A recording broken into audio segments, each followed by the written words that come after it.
വിശുദ്ധ ലൂക്കായുടെ സുവിശേഷം 16 അധ്യായം 19 മുതൽ 31 വരെയുള്ള തിരുവചനങ്ങൾ. ധനവാനും ലാസറും. ഒരു ധനവാൻ ഉണ്ടായിരുന്നു. അവൻ ചമന്ന പട്ടും മൃദുല വസ്ത്രങ്ങളും ധരിക്കുകയും എന്നും സുഭിക്ഷമായി ഭക്ഷിച്ച് ആനന്ദിക്കുകയും ചെയ്തിരുന്നു.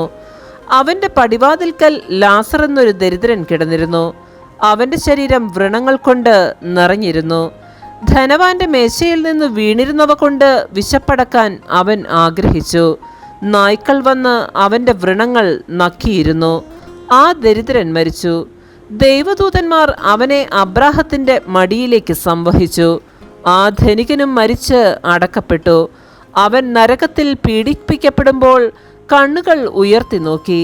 ദൂരെ അബ്രാഹത്തെയും അവൻ്റെ മടിയിൽ ലാസറിനെയും കണ്ടു.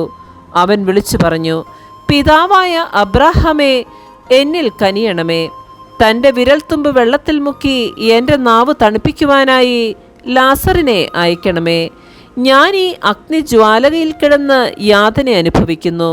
അബ്രാഹാം പറഞ്ഞു, മകനെ, നീ ഓർമ്മിക്കുക, നിനക്ക് ജീവിതകാലത്ത് എല്ലാ സുഖ സൗകര്യങ്ങളും ലഭിച്ചിരുന്നു. ലാസറിനോ കഷ്ടതകളും. ഇപ്പോൾ അവനിവിടെ ആനന്ദിക്കുകയും നീ വേദന അനുഭവിക്കുകയും ചെയ്യുന്നു. കൂടാതെ ഞങ്ങൾക്കും നിങ്ങൾക്കും മധ്യേ ഒരു വലിയ ഗർത്തവും സ്ഥാപിക്കപ്പെട്ടിരിക്കുന്നു.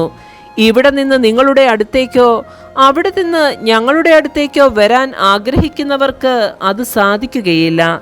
അപ്പോൾ അവൻ പറഞ്ഞു, പിതാവേ, അങ്ങനെയെങ്കിൽ ലാസറിനെ എൻ്റെ പിതൃഭവനത്തിലേക്ക് അയക്കണമേ എന്ന് ഞാൻ അപേക്ഷിക്കുന്നു. എനിക്ക് 5 സഹോദരന്മാരുണ്ട്. അവരും പീഡകളുടെ ഈ സ്ഥലത്ത് വരാതിരിക്കേണ്ടതിന് അവൻ അവർക്ക് സാക്ഷ്യം നൽകട്ടെ. അബ്രാഹാം പറഞ്ഞു, അവർക്ക് മോശയും പ്രവാചകന്മാരും ഉണ്ടല്ലോ, അവരുടെ വാക്ക് കേൾക്കട്ടെ. ധനവാൻ പറഞ്ഞു, പിതാവായ അബ്രാഹാമേ, അങ്ങനെയല്ല. മരിച്ചവരിൽ ഒരുവൻ ചെന്ന് പറഞ്ഞാൽ അവർ അനുതപിക്കും.